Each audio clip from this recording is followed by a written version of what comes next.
आर्य, आर्य ये सब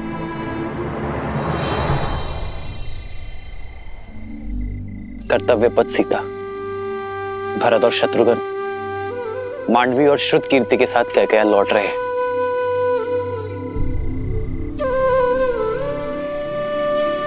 आओ।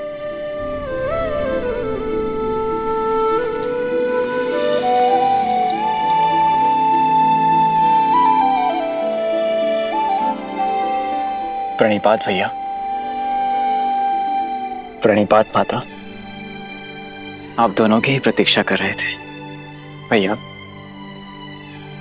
मेरी कैकेयी में यात्रा अधूरी है, उसे पूर्ण करने जा रहा हूं। विदा कीजिए अपने भाई को, आशीर्वाद दीजिए मुझे।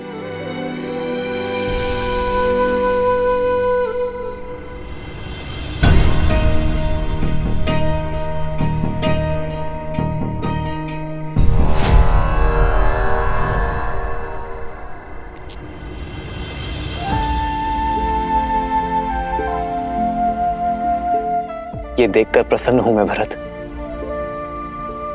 कि मेरा भाई उत्तरदायी हो गया है। केवल भरत भैया ही नहीं भैया, कोई और भी अपना उत्तरदायित्व समझ रहा है अब। तभी तो मेरे शत्रुघ्न के सामर्थ्य और समर्पण पर पूरी पुस्तक लिखी जाएगी। शासक हो तो सूर्य जैसा, जो अपना मार्ग स्वयं प्रदर्शित करता है। सूर्य के मार्ग पर चलना भरत। भैया,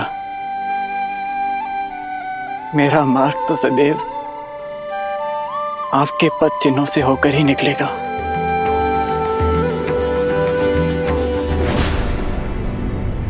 देखा कैकेयी,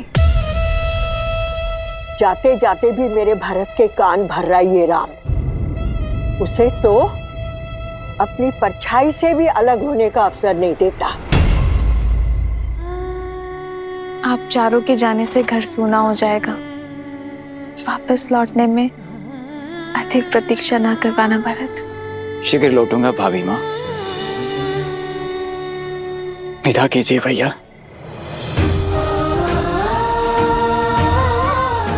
आशीर्वाद दीजिए। उठो भरत, अपना धर्म निभाना भरत। संबंध अपने आप निभ जाएंगे। विदा कर रहा हूं अपने छोटे भाई को। प्रतीक्षा करूंगा एक कुशल प्रशासक की। और मैं वही कुशल प्रशासक बनकर लौटूंगा।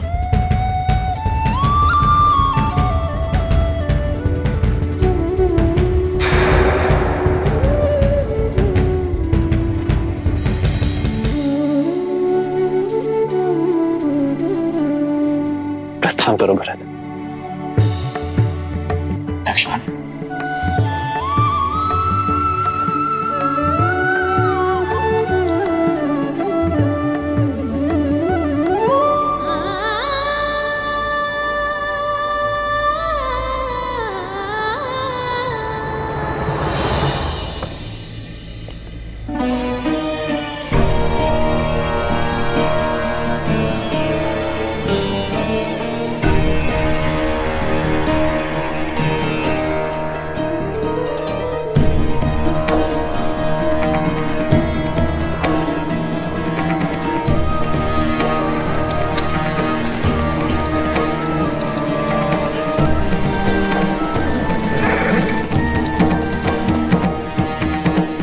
भूल मत जाना कैकेयी कि वो कौन है जिसके कारण तुम्हें हर बार पुत्र वियोग सहना पड़ता है।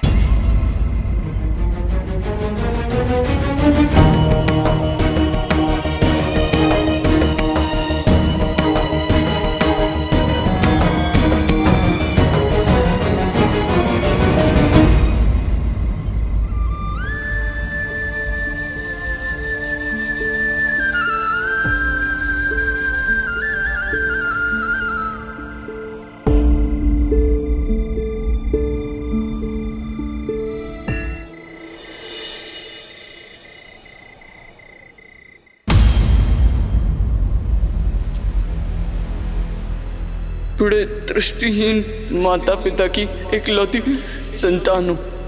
आप उन्हें जल पिलाने की।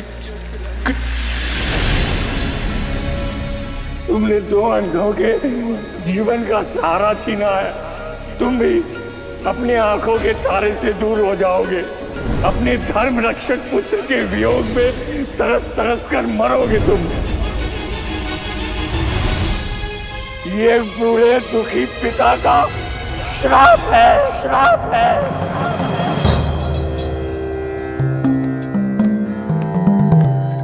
प्रणाम गुरुदेव। आयुष्मान भव। महाराज, अचानक स्मरण किया, सब कुशल तो है? जब मन में चिंता के बादल छाए हों तो आशा रूपी सूर्य का स्मरण तो हो ही जाता है। ऐसी कौन सी चिंता है जो अयोध्यापति को खाए जा रही है? चिंता तो कर्म फल है गुरुदेव। मेरी चिंता का कारण मेरे पाप से मिला वो श्राप है।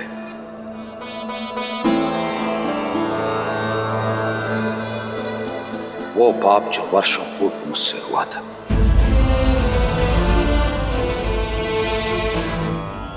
भय मृत्यु का नहीं है गुरुदेव। मृत्यु तो आनी ही है। भय तो मृत्यु के मार्ग का है। इस आयु में आकर पुत्र अपने पिता का सहारा बनते हैं, किंतु मेरे भरत और शत्रुघ्न फिर से मुझसे दूर हो गए। हम निरंतर यह भय सता रहा है कि कहीं मेरे राम और लक्ष्मण तो मुझसे दूर नहीं हो जाएंगे ना गुरुदेव। मेरा मार्गदर्शन करें। ये पल हर राजा के जीवन में आता है महाराज। अयोध्या की पताका लेकर आप बहुत लंबी यात्रा कर चुके हैं। ऐसे में थकान उचित है, और थकने के बाद ये पताका आपको युवा पीढ़ी को सौंप देनी चाहिए। महाराज, आप बहुत भाग्यशाली हैं कि ईश्वर ने आपको राम जैसा पुत्र दिया है,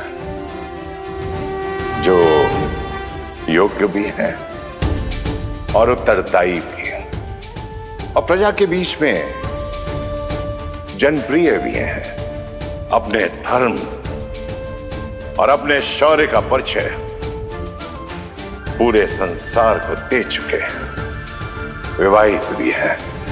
मेरा आपसे अनुरोध है कि आप रघुनंदन को अयोध्या का सिंहासन सौंप दें और प्रजा के प्रिय राम को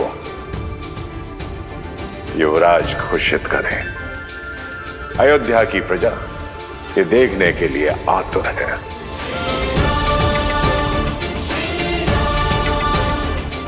बहुत बहुत धन्यवाद गुरुदेव। सचमुच में थक गया हूं मैं, अचंभित हूं। मार्ग मेरे सामने खुला है और मैं व्यर्थ ही दुविधा में था। राम को ये साम्राज्य सौंपकर अयोध्या को एक श्रेष्ठ राजा मिल जाएगा, और मुझे मेरे भय से मुक्ति। क्योंकि एक राजा तो अपने राज्य को छोड़कर कहीं जा ही नहीं सकता। बहुत बहुत धन्यवाद गुरुदेव, बहुत बहुत धन्यवाद।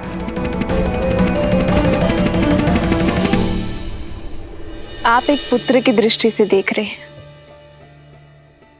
एक माँ की दृष्टि से भी तो देखिए। पुत्र के विवाह को 1 सप्ताह भी नहीं हुआ और उसे अपनी वधू के साथ अनिश्चित यात्रा पर जाना पड़ रहा है। कितनी पीड़ा में होंगी वो। माँ कैकेयी को मुझसे अधिक और कोई नहीं जानता सीता। उनके नेत्रों में केवल भरत से बिछड़ने की पीड़ा नहीं थी,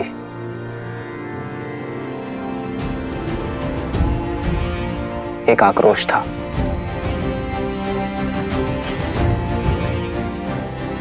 कुछ तो है सीता जो तेज बनकर उन्हें खाए जा रहा है। और फिर अपने पुत्रों की विदाई में पिताश्री भी उपस्थित नहीं थे। ये उनके स्वभाव से विपरीत है सीता। ईश्वर करे कि सब कुछ शुभ हो।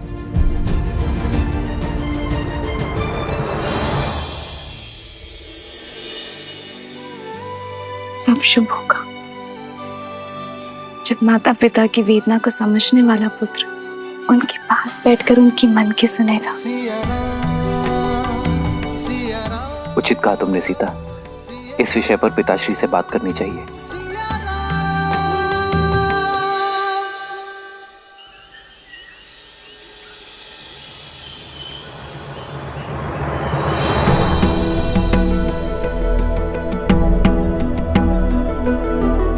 भैया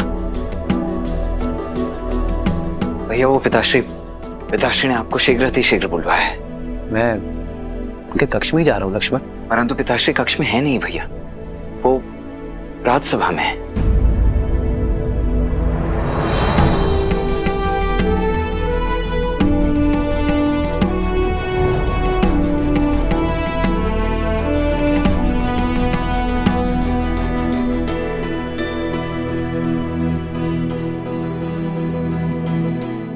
प्रणिपात पिताश्री। आयुष्मान भवा। प्रणाम आचार्य। यशस्वी भव। राम, मेरे पुत्र राम, यहां मेरे समीप आओ।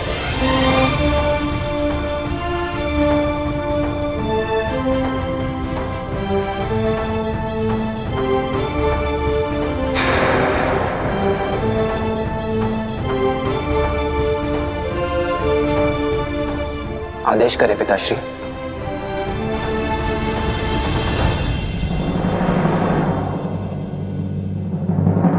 सभासदों, एक राजा का धर्म है अपनी अंतिम श्वास तक प्रजा और राज्य की सेवा करना।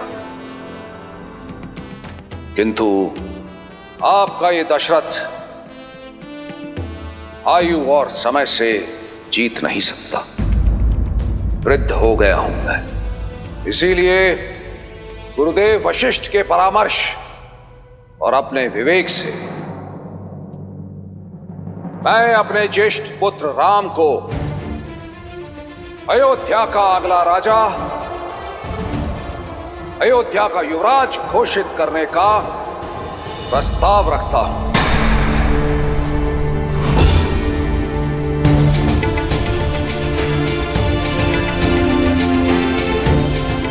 न्याय और धर्म में राम की रुचि उसे इस सिंहासन का सबसे योग्य उत्तराधिकारी बनाती है। श्री रामचंद्र की, श्री रामचंद्र की, श्री रामचंद्र की जय, श्री रामचंद्र की, श्री रामचंद्र की, श्री रामचंद्र की, श्री रामचंद्र की, श्री रामचंद्र की। तुम्हारा क्या विचार है राम?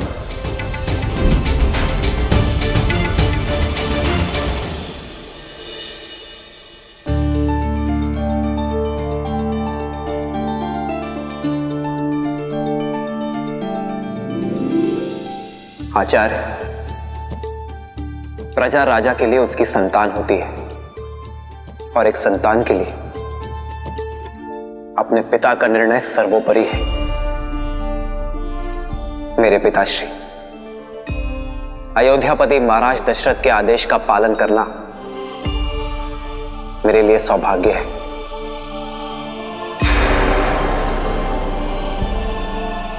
पिताश्री, जिस विश्वास के साथ आपने मुझे ये उत्तरदायित्व सौंपा है, मैं प्रयास करूंगा कि आपसे सीख लेकर आपके पदचिन्हों पर चलकर मन, वचन और कर्म के साथ ये उत्तरदायित्व निभा सकूं, रघुकुल का मान यशस्वी कर सकूं।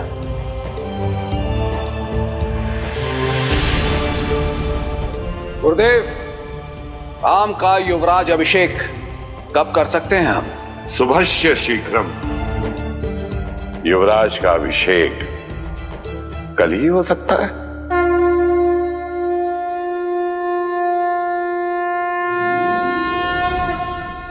मूर्ख कैकई, तुम्हें जानना होगा। मां मां कह के तुम्हारी पीठ पर घात किया है राम ने।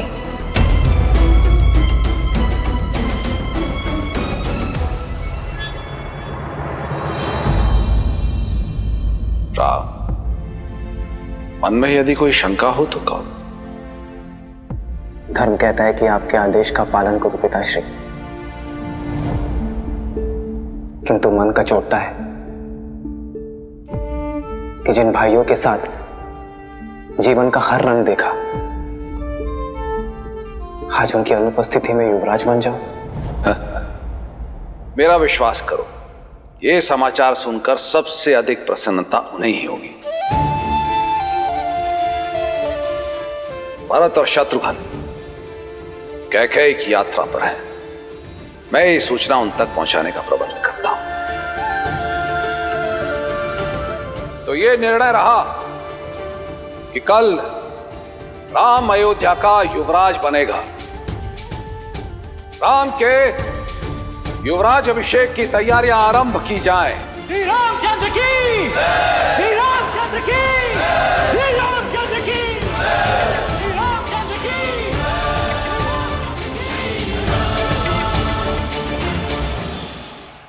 प्रेम के मीठे बोल बोल के इतना बड़ा घात किया उस राम ने।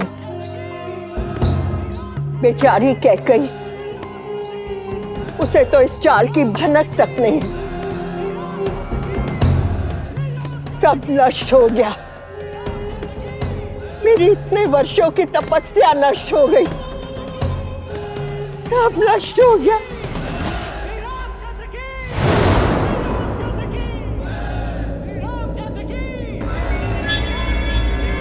अचानक जय जयकारा क्यों हो रहा है?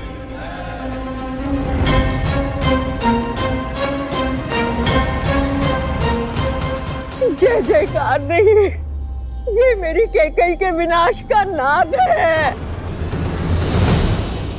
सब अनर्थ हो गया, तुम्हारा हर स्वप्न टूट गया। मंत्रा, क्या हुआ? तुम रो क्यों रही हो? बबूल के वृक्ष को पानी दोगी तो आंचल में कांटे ही गिरेंगे ना। देखो देखो क्या क्या।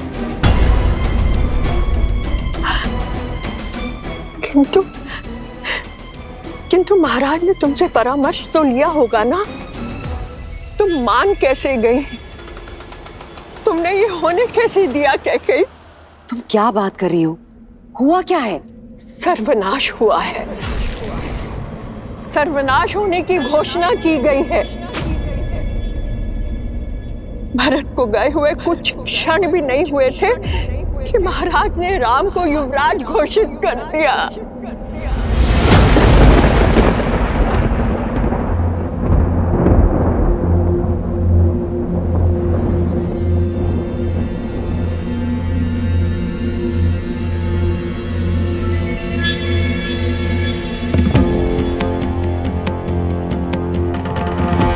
अब समझ में आया कि राम ने भरत को रोका क्यों नहीं।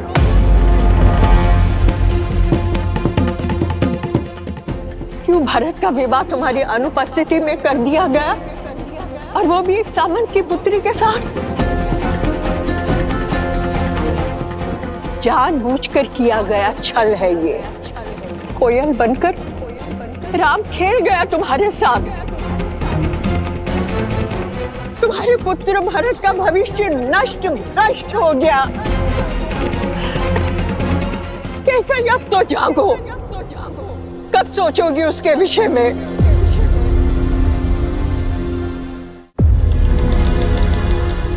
महाराज राम को युवराज बनाने की घोषणा कर चुके हैं। अपने कथन से कभी पीछे नहीं हटेंगे।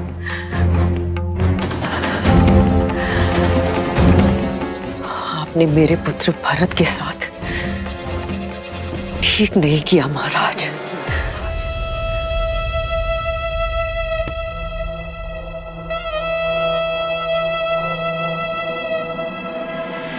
वचन से बड़े शब्द नहीं होते, कैसे वचन? वो वचन जो समरासुर युद्ध के पश्चात महाराज ने तुम्हें दिए थे। तुमने केवल अपने पति के प्राणों की ही रक्षा नहीं की, अयोध्या के महाराज के प्राणों की भी रक्षा की है। एक नहीं, 2 वर देता हूं तुम्हें, मांगो। तुम तो भोली हो, भूल गई, किंतु लौटकर तुमने मुझे बताया था, और ये मैं नहीं भूली।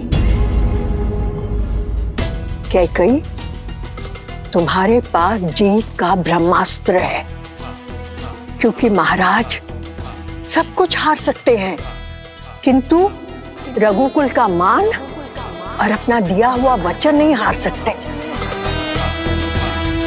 भाग्य से एक अवसर मिलता है, और तुम्हारे पास तो 2 हैं।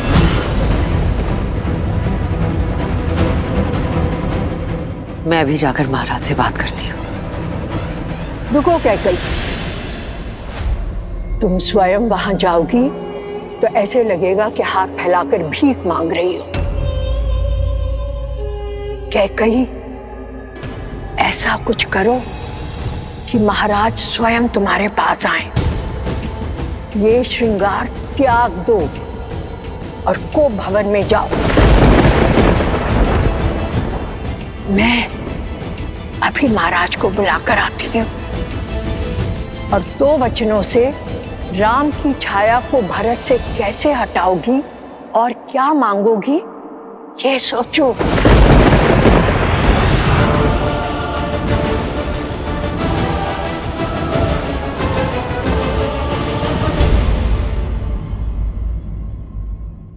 मांगो कैकई, क्या वर चाहती हो? पहला वर, अयोध्या के सिंहासन पर अब राम नहीं, मेरा पुत्र भरत बैठे। अयोध्या की प्रजा भरत को कभी राजा स्वीकार नहीं करेगी। दूसरा वर तो सुन लीजिए महाराज, राम के लिए 14 वर्ष का वनवास।